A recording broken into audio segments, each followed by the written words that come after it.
Banyak perusahaan menyadari pentingnya breakthrough improvement untuk mencapai hasil yang signifikan dalam waktu yang singkat. Tetapi memulai proses ini bukanlah hal yang mudah. Perusahaan besar memerlukan strategi matang dan langkah-langkah yang tepat agar bisa berhasil. Dari menggali peluang hingga melibatkan tim. Apa saja langkah-langkah awal yang perlu dilakukan perusahaan untuk memulai breakthrough improvement dengan sukses? Kita akan membahas langkah-langkah ini bersama Bapak Wahyu Budi Susetyo, Chief Project and People Officer dan juga konsultan di CIAS.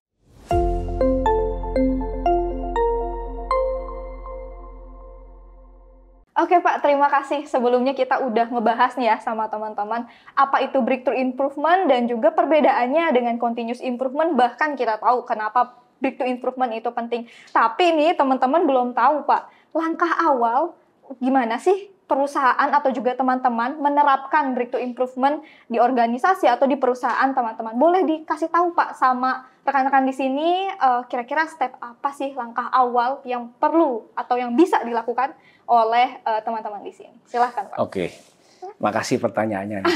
Bakal seru nih ngobrolnya. Oke.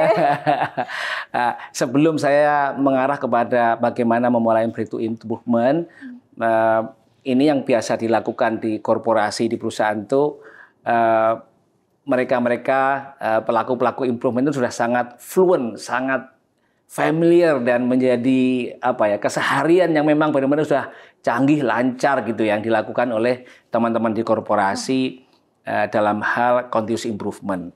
Nah, ini saya kontraskan dulu nih ya.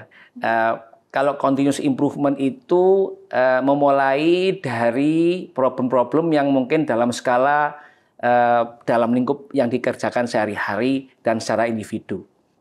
Maksimal mungkin sama teman di dalam departemen gitu deh. Tim kecil. Tim kecil. Mungkin kalau mau cross juga mungkin departemen next process gitu ya. Nah, kemudian kalau kemudian kita bagaimana memulai untuk breakthrough improvement, ada satu kesamaan dengan continuous improvement. Pertama, memulai dengan mendefinisikan problem atau memilih problem yang mau dibuat solusinya. Nah, ini kalau kita bicara tadi continuous improvement, solusinya itu langsung terbayang bahwa bagaimana menyelesaikan isu-isu, kendala-kendala, permasalahan yang dalam lingkup pekerjaan sehari-hari atau mungkin satu departemen atau mungkin departemen yang adjacent gitu ya, yang menjadi next process. Nah sekarang kalau kita memulai breakthrough improvement sama, mulai dengan mapping, pilih problem yang mau diselesaikan. Nah, spesifiknya untuk breakthrough improvement, mapping problem yang menjadi skop besar yang ketika itu diselesaikan itu akan berdampak terhadap perusahaan. Untuk itu maka pilih problem yang itu memang menjadi satu kendala dari minimal satu business unit area atau bahkan lebih naik lagi ini adalah problem dari perusahaan. Nah, balik lagi. Nah, bagaimana untuk memulai step yang pertama tadi supaya lebih kita potensi mendapatkan problem yang gede yang kemudian kita selesaikan ini juga berdampak yang besar terhadap bisnis unit ataupun perusahaan, maka dilihat perusahaan ini mempunyai strategi ke depan seperti apa, strategi objektifnya seperti apa. Kemudian dari situ mungkin diturunkan lagi menjadi tujuan tahunan dari perusahaan itu seperti apa, gitu. Jadi problem itu kemudian dikaitkan mana dari strategik objektif atau mungkin goal perusahaan atau mungkin goal business unit yang belum tercapai atau susah tercapai. Nah, dilihat yang itu. Kita pilih tuh ya. Nah, jadi itu menjadi satu kategori problem yang bisa dipilih. Jadi di radar gitu kan, mana sih ya problem-problem yang mau dicapai dituju oleh perusahaan itu ini struggle atau belum bisa tercapai 100%. Nah, itu dipetakan. Problem yang mana tuh gitu kan? Atau problem itu bisa jadi problem itu kan ada dua ya. Problem itu adalah ketika standar yang mau dicapai itu nggak dapat itu problem gitu, atau susah didapat itu problem, atau kita mau naik kelas dari standar. Ini juga ada hal nih, kendala-kendala nih. Nah, itu juga bisa jadi problem. Nah, tidak hanya melihat problem yang bisa jadi ini adalah gap untuk mencapai goal perusahaan, boleh juga strategic objektifnya seperti apa, goal perusahaan seperti apa, tidak tertutup bahwa aku ini mencapai target gitu ya. Tapi boleh juga untuk di map problem untuk kita ini go beyond target seperti apa. Nah, dari situ maka ini pasti akan mengantarkan ini para improvement team ini dalam organisasi ini kemudian masuk ke dalam semesta problem-problem yang kalau diselesaikan itu daging dampaknya, signifikan dampaknya, dan kalau ditarik korelasi terhadap business impact pasti link nyambung terhadap kontribusi positif terhadap business impact. Nah, itulah yang dibilang akhirnya significant improvement. Gitu. Kelihatan ya impact-nya di perusahaan, bahkan yang nggak hanya di dalam individu atau tim kecil gitu ya Pak ya? Ya, benar. Terus tadi itu langkah pertama. Yang langkah kedua adalah setelah ketemu ini problem nih yang mau diselesaikan, bisa jadi problem itu tidak hanya satu yang ingin diselesaikan. Maka lakukan prioritas. Nah, melakukan prioritas itu dari angle yang mana? Dari angle sekali lagi business impact, business result gitu ya, financial gitu ya. Misalnya ada 3 problem gitu kan. Kalau saya selesaikan ini, maka dampaknya ini besar ini terhadap financial impact misalnya. Kalau yang nomor 2 ini lebih rendah daripada yang nomor 1 tadi, gitu ya. Yang nomor 3 ini lebih tinggi dari yang awal tadi, nomor 1 tadi, gitu kan. Nah, dari sisi impact ini udah kelihatan kan, kira-kira prioritasnya yang arahnya yang mana. Ya. Nah, termasuk juga diukur nih prioritas, diukur bahwa kita mampu mendeliver yang mana, gitu kan. Jadi prioritas memang perlu dipetakan, termasuk sekaligus kalau kita mau ambil itu, maka tim yang akan melakukan improvement ini juga perlu ngukur nih dari waktu yang ingin dicapai realistik enggak gitu kan, dari mungkin kemampuan kapabilitas teman-teman gitu ya, mampu enggak untuk mencapai dalam waktu yang ditentukan atau ditargetkan. Bahkan mungkin kalau perlu biaya gitu kan, siap enggak dengan biaya itu. Nah, kalau itu semua siap pasti akan pilih prioritas yang memang yang nomor 1 yang paling tinggi mendatangkan business impact gitu kan. Nah, kalau memang kemudian ada limitasi-limitasi, it's okay. Tidak yang nomor 1, tapi yang nomor 2 gitu. Nah, ini pesannya adalah perlu melakukan prioritisasi terhadap problem yang mau diselesaikan yang berhubungan dengan dampak terhadap bisnis dan juga kemampuan kita untuk menyelesaikan improvement itu.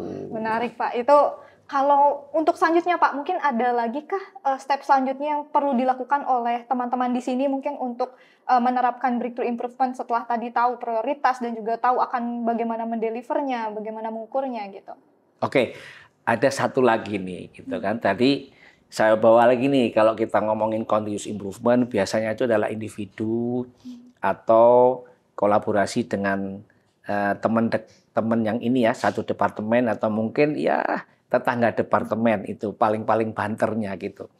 Nah, kalau breakthrough improvement ini karakternya adalah cross function department. Karena yang diusung, yang mau diselesaikan, yang mau dicapai ini adalah turunan dari strategic objective atau business goal dari sebuah bisnis unit yang besar atau bahkan perusahaan, maka karakternya itu tidak bisa diselesaikan satu orang, satu departemen gitu kan. Karakternya ini adalah cross function. Dari jumlah yang lebih dari 2 pasti orangnya gitu ya. Dan juga departemennya juga karakternya adalah beragam ya. Misalnya nih contoh ya, kalau kita mau misalnya menyelesaikan masalah volume produksi satu pabrik yang supaya ini lancar berproduksi, pabriknya nggak mati-mati, volumenya gede gitu kan. Nah, di situ ada aspek-aspek tuh gitu kan. problemnya apa nih gitu kan? Oh, kelancaran pabrik ini permasalahannya apa gitu kan? Misalnya ini karena pemeliharaannya dan juga spare part-nya ini perlu dilakukan perubahan dan cara kerjanya ya, pemilihannya perlu lebih baik lagi. Maka untuk melakukan itu orang maintenance ya, itu departemen 1. Itu kemudian juga berhubungan dengan yang orang produksi gitu ya. Karena dalam melakukan pemeliharaan atau maintenance itu akan berhubungan dengan waktu kapan berhenti, kapan memperbaiki. Nah, itu berarti kan dengan orang produksi ya. Kemudian pembelian spare part misalnya. Nah, itu berhubungan dengan departemen pembelian gitu kan. Departemen pembelian supaya lancar, lead time, order spare part, kemudian juga mungkin perbaikannya membutuhkan ekspor tenaga-tenaga kontraktor dari luar yang kemudian itu juga kita mengeluarkan biaya, maka perlu finance untuk menyelesaikan itu. Jadi dari situ aja kan udah ada 4 departemen. Dan orangnya pasti juga lebih dari 2, lebih dari 3 gitu. Nah, 3 itu dia jadi ya. Ada 3 tadi ya, berarti kan mapping problem, kemudian prioritisasi, dan kemudian ini adalah kolaboratif cross function gitu. Kalau dari 3 itu mana yang paling sulit Pak menurut Bapak? Yang paling sulit ini kalau kita ngomong ini adalah nggak ada yang sulit, tapi tantangan yang paling menantang itu sebenarnya adalah yang nomor 1 ini kelihatannya gampang ya. Tapi ini it is about the way we do. Kalau memang kita tidak biasa mempunyai struktur seperti itu gitu ya, kita map ya dari atas, dari big picture, dari strategik, kemudian turun sampai kepada apa yang mau kita lakukan.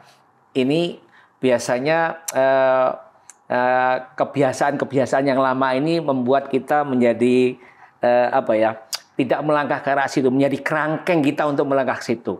Biasanya kita kemudian cenderung mendorong kepada apa yang menurut kita bagus, bukan kita nge-map terhadap apa nih yang sebenarnya bagus untuk organisasi yang lebih besar. Nah, itu pintu pertama. Ya, kalau dari 3 tadi, yang berikutnya yang challenge itu adalah kolaboratif. Nah, kolaboratif ini kalau memang ini hanya semerta-merta dan semata-mata 1 atau 2 orang yang mengajak untuk melakukan improvement, itu bisa jadi nggak gayung bersambut dari departemen atau fungsi-fungsi yang lain. Karena selalu ada dalam operasional kerjaan hari-hari itu mereka mempunyai prioritas sendiri. Kalau hanya sekedar mungkin dari 1 atau 2 orang atau 1 departemen, bisa jadi nggak match dengan prioritas mereka. Itu yang paling sulit. Tantangan itu yang paling sulit untuk membuat kita kompak dan mengusung satu tema improvement ya, satu tujuan yang kemudian menghasilkan breakthrough improvement. Nah, gitu. Oke, sekarang kita udah tahu langkah-langkahnya. Ada lagi nggak Pak? Langkah-langkah lain mungkin? 3 itu cukup ya. Nanti kita sambung pada obrolan-obrolan berikutnya yang lebih detail-detail lagi ya. Oke Pak, terima kasih. Jadi teman-teman di situ 3 itu saja sebetulnya sudah cukup ya Pak untuk memulai suatu breakthrough improvement di dalam perusahaan.